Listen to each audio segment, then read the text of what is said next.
Hey, welcome everybody to the 4th annual Sales Development Conference. Give yourself a hand for making it out here. I know it was tough. Things have changed just a little bit in the last 18 months. So we'll be talking about that in depth today. I also want to give a big shout out to the live stream audience. Got a couple hundred people online. Everybody can turn around and say hi. Thanks for joining us. Why aren't you here? Come on, come next year.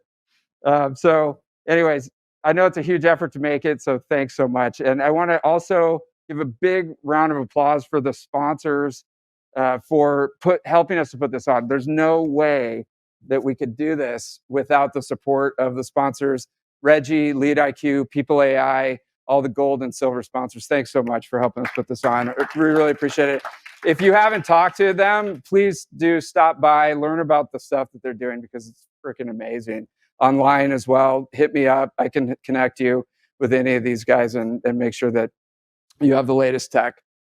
So good. So, we've been working with a lot of companies over the last 18 months at Tenbound, and there's a few pieces of macro wisdom that I just wanted to leave you with as you're listening to the talks and everything today. We essentially, you can boil down sales development into the big three that we always talk about: the people, the processes, and the tech stack, right? And you've got to have all three on point to be able to consistently generate the pipeline that we need. And usually, the people, you're in pretty good shape. You got a great team, you're doing a lot of coaching and training. The tech stack is on point. Things generally work pretty well. Where we see the most, I guess you could say room for improvement a lot with sales development is in the process component. People, we're a lot of times we get into sales development from sales. We're more on the artistic side, you could say, and it's a real blend of art and science. It really is. I mean, and it's almost, I think why the job is so hard to lead sales development is because you've got to have a really strong both side of the brain, or at least shore up your weaknesses with really good people on your team that can help you.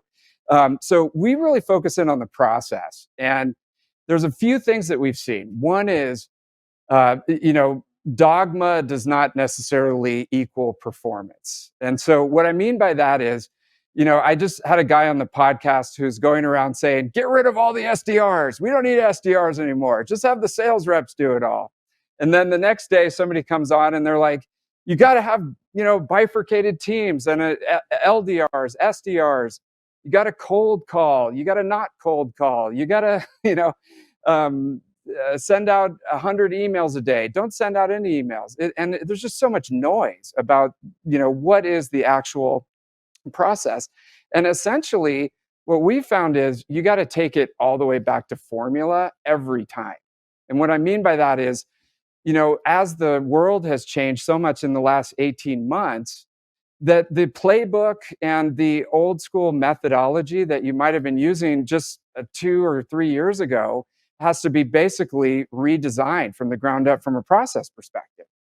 So when I think about it, it's number one, put yourself into the shoes of someone who's checking out a product and think about, how do you buy today, right? How has that changed dramatically in the last 18 months plus on how you go about evaluating, learning about new products and services, talking to your peers, at conferences like this, going to review sites, etc., to try to figure out, how am I going to make a, educated decision to solve a pain point that I have, right?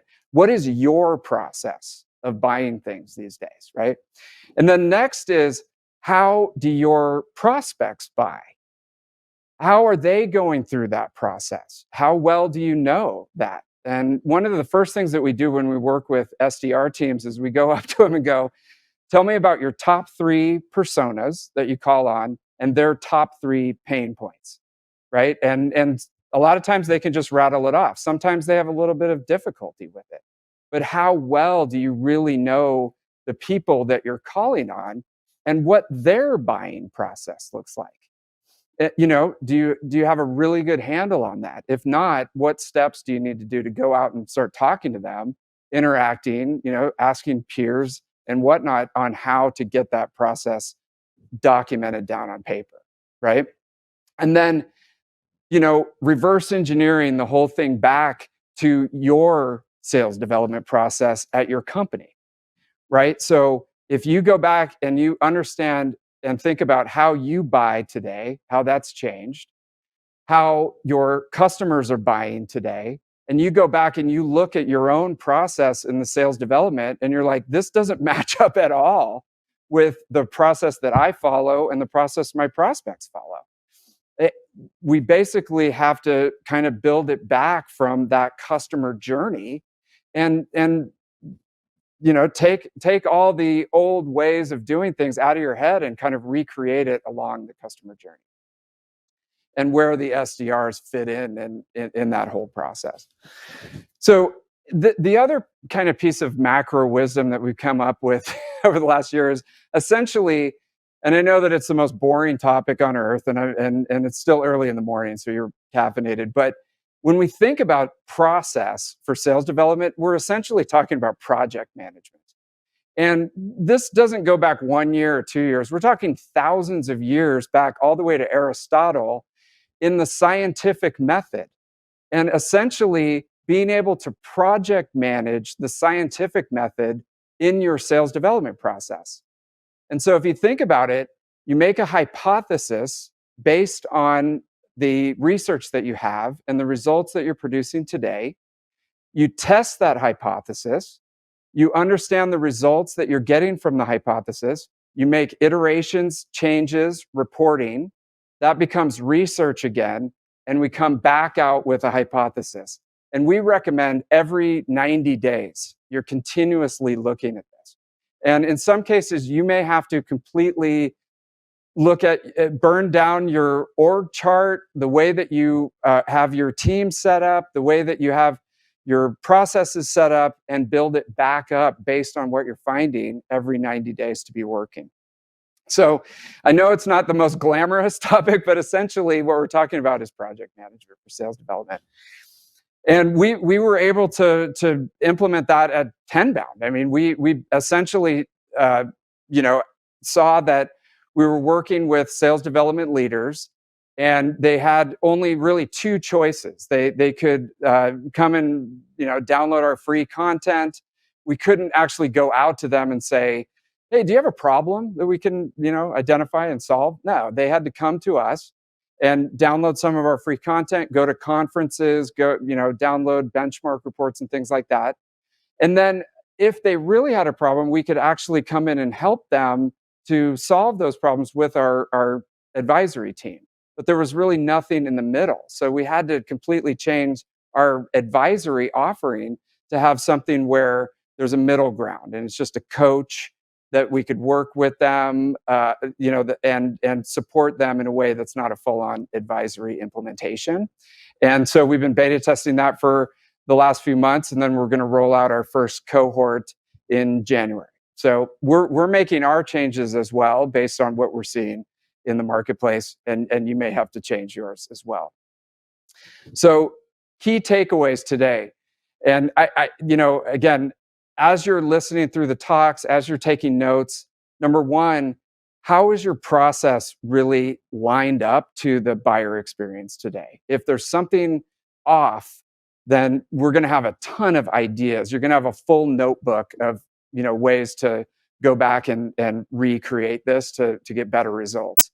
Number two is, this is probably the power center right now. We're dipping our toes back in the water live, but we have some of the most brilliant and successful sales development leaders in the Bay Area and really the world in this room right now. So I implore you, get to know each other, even though, stay 6 feet away, keep your mask on, to get to know each other and understand how we can all support each other in trying to do this. Because like I said, there's a skewed supply and demand. This is very difficult to do. There's only a very few number of people in the world that can actually do sales development well, and a lot of them are sitting in this room today. So I implore you, talk to each other, and definitely check out all the different tools and tech stack that we have in the expo. because there could be that missing piece in your process that we could definitely make an impact on today.